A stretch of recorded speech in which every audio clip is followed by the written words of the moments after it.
ਅਗਲੀ ਗੱਲ ਕਰਦੇ ਜਾਈਏ 11 ਕੈਲੀਫੋਰਨੀਆ ਦੇ ਜਿਹੜੇ ਰੈਜ਼ੀਡੈਂਟਸ ਆ ਉਹਨਾਂ ਨੂੰ ਸ਼ੈਮ ਮੈਰਿਜਸ ਅਰੇਂਜ ਕਰਨ ਦੇ ਲਈ ਤੇ ਗ੍ਰੀਨ ਕਾਰਡ ਐਪਲੀਕੇਸ਼ਨਸ ਭਰਨ ਦੇ ਲਈ ਹੁਣ ਚਾਰਜ ਕੀਤਾ ਗਿਆ ਆ। ਸਦਰਨ ਕੈਲੀਫੋਰਨੀਆ ਦੇ ਵਿੱਚ ਇਹ ਕੁਝ ਰੈਜ਼ੀਡੈਂਟਸ ਆ ਉਹ ਇੱਕ ਕਹਿੰਦੇ ਵੀ ਬੜੇ ਵੱਡੇ ਪੱਧਰ ਦੇ ਉੱਤੇ large scale marriage fraud agency ਦਾ ਕੰਮ ਜਿਹੜਾ ਉਹ ਕਰ ਰਹੇ ਸੀ।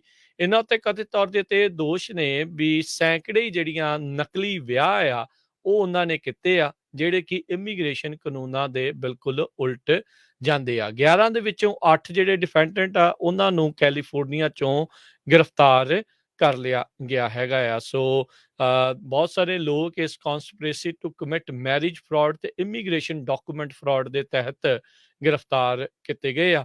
ਇਹਨਾਂ ਵਿੱਚੋਂ ਜਿਹੜੇ 7 ਜਾਣੇ ਫਿਲੀਪੀਨਸ ਦੇ, ਇੱਕ ਬ੍ਰਾਜ਼ੀਲੀਅਨ, ਇੱਕ ਅਮਰੀਕਨ, ਲੈਂਕਾਸਟਰ ਦੇ 2 ਜਾਣੇ, 3 ਜਾਣੇ ਜਿਹੜੇ ਆ ਉਹ ਹੋਰ ਗ੍ਰਿਫਤਾਰ ਕੀਤੇ ਨੇ। ਸੋ ਇਹ ਕੁੱਲ 11 ਜਾਣੇ ਇਸ ਦੇ ਵਿੱਚ ਇਹਨਾਂ ਨੇ ਨਾਮਜ਼ਦ ਕਰ ਦਿੱਤੇ ਨੇ।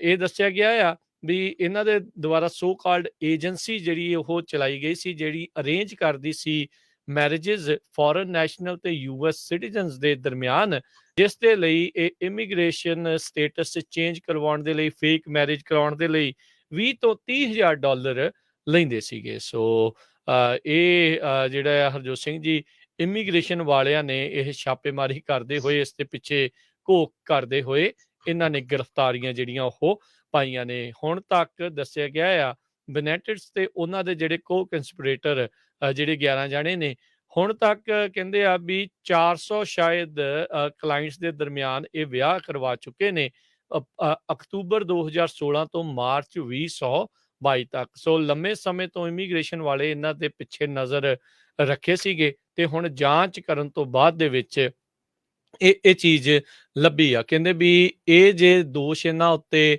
ਸਾਬਤ ਹੋ ਜਾਂਦੇ ਨੇ, ਫਰਾਡ ਚਾਰजेस ਤੇ ਇਮੀਗ੍ਰੇਸ਼ਨ ਡਾਕੂਮੈਂਟੇਸ਼ਨ ਦੇ 5 ਸਾਲ ਦੀ ਕੈਦ ਤੋਂ ਦੇ ਨਾਲ 2.5 ਲੱਖ ਡਾਲਰ ਦਾ ਜੁਰਮਾਨਾ ਹੋ ਸਕਦਾ ਆ।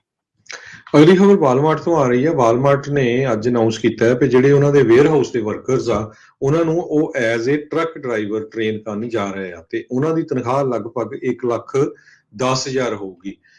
ਪਿਛਲੇ ਸਾਲਾਂ ਦੇ ਵਿੱਚ ਜਿਹੜੇ ਲੋਕਾਂ ਨੇ ਵਾਲਮਾਰਟ ਦੇ ਵੇਅਰ ਹਾਊਸਸ ਦੇ ਵਿੱਚ ਕੰਮ ਕੀਤਾ, ਜਦੋਂ ਟਰੱਕ ਨੂੰ ਅਨਲੋਡ ਕਰਨਾ ਜਾਂ ਲੋਡ ਕਰਨਾ, ਉਹਨਾਂ ਨੂੰ 12 ਹਫ਼ਤਿਆਂ ਦਾ ਇੱਕ ਟਰੱਕਿੰਗ ਦਾ ਸਕੂਲ ਟ੍ਰੇਨਿੰਗ ਦਾ ਦਿੱਤਾ ਜਾਊਗਾ ਤੇ ਉਸ ਤੋਂ ਬਾਅਦ ਉਹਨਾਂ ਨੂੰ 95,000 ਤੋਂ ਲੈ ਕੇ 1,010 ਤੱਕ ਦੀ ਸੈਲਰੀ ਦੇ ਲਈ ਹਾਇਰ ਕੀਤਾ ਜਾਊਗਾ। ਵਾਲਮਾਰਟ ਦੀ ਸਪੋਕਸਵੂਮਨ ਐਨ ਹੈਟਫੀਲਡ ਉਹਨਾਂ ਨੇ ਇਹ ਦੱਸਿਆ ਹੈਗਾ, ਕਹਿੰਦੀ ਰਾਈਟ ਨਾਓ ਸਾਡੀ ਜਿਹੜੀ ਸੈਲਰੀ ਆ ਟਰੱਕ ਡਰਾਈਵਰਸ ਦੀ 87,500 ਦੇ ਕਰੀਬ ਆ, ਸੋ ਉਸ ਨੂੰ ਵਧਾ ਦਿੱਤਾ ਜਾਊਗਾ। ਵਾਲਮਾਰਟ ਬੈਂਟਨਵਿਲ ਅਰਕਨਸਾ ਦੇ ਵਿੱਚ ਬੇਸਡ ਹੈਗਾ ਆ।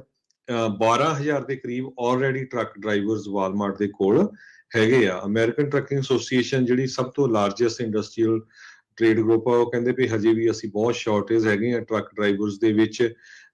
20 ਵਰਕਰਸ ਜਿਹੜੇ ਡੈਲਸ ਤੇ ਡੋਵਰ ਡੈਲਵੇਅਰ ਦੇ ਵਿੱਚ ਵਾਲਮਾਰਟ ਦੇ, ਉਹਨਾਂ ਨੇ ਆਲਰੇਡੀ ਕਮਰਸ਼ੀਅਲ ਲਾਇਸੈਂਸ ਲੈ ਲਿਆ ਹੈ। 400 ਤੋਂ 800 ਦੇ ਕਰੀਬ ਵਰਕਰਸ ਸਪਲਾਈ ਚੇਨ ਨੈਟਵਰਕ 'ਚ ਹੈਗੇ ਆ ਜਿਹੜੇ ਹੁਣ ਟਰੱਕਿੰਗ ਦੇ ਵਿੱਚ ਆਉਣਗੇ। ਜੀ, ਸੋ ਬਿਲਕੁਲ। ਸੋ ਦੇਖੋ ਅੱਗੇ ਜਿਹੜਾ ਉਹ ਕੀ ਬਣਦਾ। ਲੁਭਾਵਣੇ ਆਫਰਸ ਜਿਹੜੇ ਆ ਇਸ ਟਾਈਮ ਲੋਕਾਂ ਦੇ ਜਿਹੜੇ ਉਹ ਸਾਹਮਣੇ ਆ। ਪਰ ਭਾਈ ਜੇ ਤੁਸੀਂ ਇਸ ਪਾਸੇ ਵੱਲ ਨੂੰ ਜਾਣਾ ਵੀ ਆ, ਹੋਪਫੁਲੀ ਵਾਲਮਾਰਟ ਵਾਲੇ ਤਾਂ ਸ਼ਾਇਦ ਚੰਗੀ ਤਰੀਕੇ ਦੇ ਨਾਲ ਸਿਖਲਾਈ ਦੇ ਕੇ ਹੀ ਜਿਹੜੇ ਡਰਾਈਵਰਸ ਹਾਇਰ ਕਰਨ, ਨਹੀਂ ਤਾਂ ਆਪਾਂ ਨੂੰ ਪਤਾ ਹੈ ਵੀ ਕਾਹਲੀ ਦੇ ਵਿੱਚ ਕੀਤੀ ਗਈ ਕੰਮ ਆ ਉਸ ਦੇ ਵਿੱਚ ਕਈ ਕਮੀਆਂ ਪੇਸ਼ੀਆਂ ਫਿਰ ਰਹਿ ਜਾਂਦੀਆਂ ਨੇ।